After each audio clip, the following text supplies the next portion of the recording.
बिस्मिल्लाहिर्रहमानिर्रहीम। नाज़रीन अस्सलाम वालेकुम। नाज़रीन, आज हम बात करेंगे, पिछली वीडियो में हमने बात की थी कि ज़हीरुद्दीन बाबर किस तरह बरसगीर में इनकी आमद हुई और ज़हीरुद्दीन बाबर ने किस तरह अपनी बरसगीर पर अपनी हुकूमत कायम की और क्या कमज़ोरियाँ थी, क्या उनके पास ताकत थी, क्या बरसगीर के लोगों में क्या कमज़ोरियाँ थी वो बताई।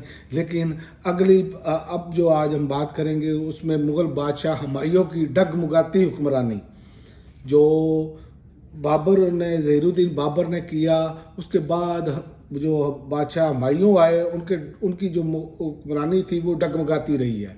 उसमें उन्होंने शिकस्तें भी खाई हैं। मैं बताता हूँ आपको इस वीडियो में आगे चलकर। मुग़ल बादशाह बाबर के बाद इसके बेटे हुमायूं ने हुकूमत संभाली, लेकिन इसकी हुक्मरानी आसान या मुसलसल मजबूत नहीं रही। इसकी हुकूमत अमूमन दो हिस्सों में तकसीम किया जाता है। एक पहली हुक्मरानी 1530 फिर 1540 जिला वतनी के बाद वापसी और दोबारा हुकूमत जो है 1555 और 56 में, ये असल में इनका सारा है बादशाह हुमायूं का।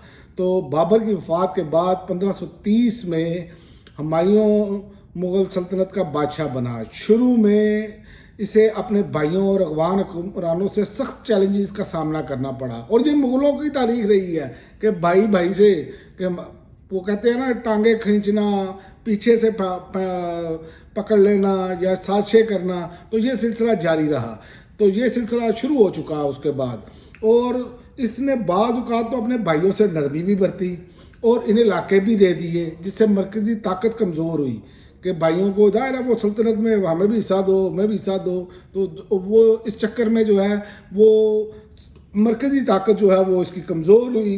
अगवान हुक्मरानों से शिकस्त भी हुई और जिला वतनी भी गुजारी। अगवान रहनुमा जो शेर शाह सूरी, बहुत मशहूर नाम है, ने हुमायूं को 1539 और 1540 कनौज की लड़ाई में शिकस्त दी।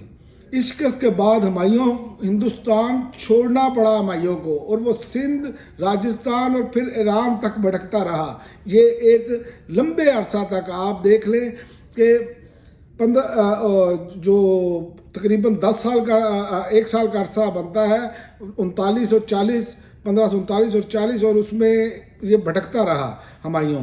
तो ये सूरत हाल रही कि ईरान तक भटकता रहा। फिर इसी जिला वतनी के दौरान 1542 में इसका बेटा अकबर पैदा हुआ, और उसके बाद ईरान की मदद और दोबारा ताकत हासिल करना शुरू की हुमायूं ने।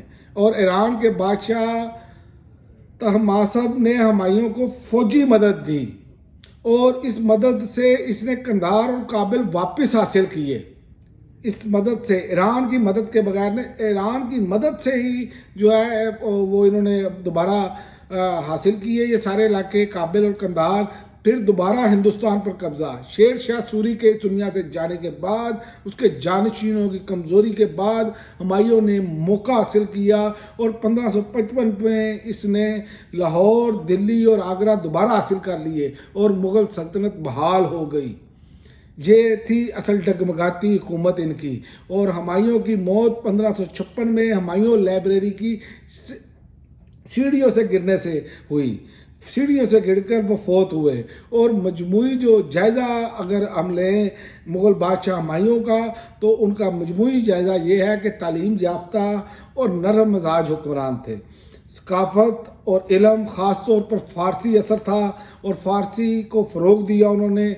सियासी और फ़ौजी तौर पर शुरू में कमज़ोर, लेकिन आखिर में सल्तनत दोबारा हासिल कर कर उन्होंने मजबूती कायम की, जो ईरानी बादशाह की मदद से उन्होंने हासिल की। तो ये था हुमायूं का मुख्तसर सा जायज़ा। इसके बाद अगली वीडियो में हम इनके अगले बादशाह के बारे में बताएंगे, अकबर के बारे में।